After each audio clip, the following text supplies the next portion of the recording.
श्री कृष्ण जन्माष्टमी के अवसर पर श्री कृष्ण जी द्वारा दिए गए कुछ महत्वपूर्ण ज्ञान। वह वर्तमान में घटित हो रही घटनाओं पर एक नज़र। आज संसार में ज्यादातर लोग दुखी और परेशान हैं। वह किसी न किसी दुख और परेशानी में घिरे हुए हैं, और कुछ तो इस हालात तक पहुंच जाते हैं कि वह सुसाइड कर लेते हैं, परिवार के साथ अपने आप को मार देते हैं। यह सब हमारे बुरे विचारों का ही परिणाम है। हम अपने आसपास के लोगों के लिए बुरा सोचते हैं, साथ ही साथ अपने समाज के लिए भी हम कुछ अच्छा नहीं करते हैं। तो फिर हमारे साथ अच्छा कैसे हो सकता है?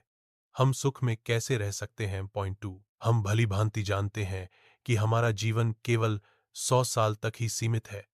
फिर भी हम हजारों वर्षों के हिसाब से अपने जीवन को संजोते हैं और उसी के हिसाब से जीते हैं। तीन, हमें अपने जीवन काल में अपने परिवार, स्वयं के अलावा समाज के हित में भी जरूर कुछ करना होता है। यदि हम ऐसा नहीं करते हैं तो हमारा जीवन केवल पशु के समान रह जाता है, जो सिर्फ अपने लिए जीता है। चार, यदि हमारे कर्म दुष्ट हैं तो फल भी जहर ही पैदा होगा। उदाहरण के लिए, एक किसान खेतों में लगातार रसायन का छिड़काव करता है तो उसे उपजीत फसल जहर के रूप में पैदा होगी, और जो उसे खाएगा वह मौत के मुंह में जल्दी जाएगा। पांच, आज समाज में इतना दुख और कष्ट है कि लोग विभिन्न प्रकार की बीमारियों से जूझ रहे हैं। उसके बड़ी वजह यह है कि हर इंसान के कर्म दूषित है। हर इंसान दूसरे के लिए जहर उग रहा है, और जब जहर का निर्माण होगा तो उससे कोई ना कोई तो मरेगा। यदि ध्यान से देखा जाए तो हर तरफ हाहाकार है, हर तरफ मौत का तांडव चल रहा है, लेकिन लोग अभी भी सुधरने को तैयार नहीं है। वह आंख बंद करके बैठे हैं, जैसे कि वो कुछ जानते ही नहीं।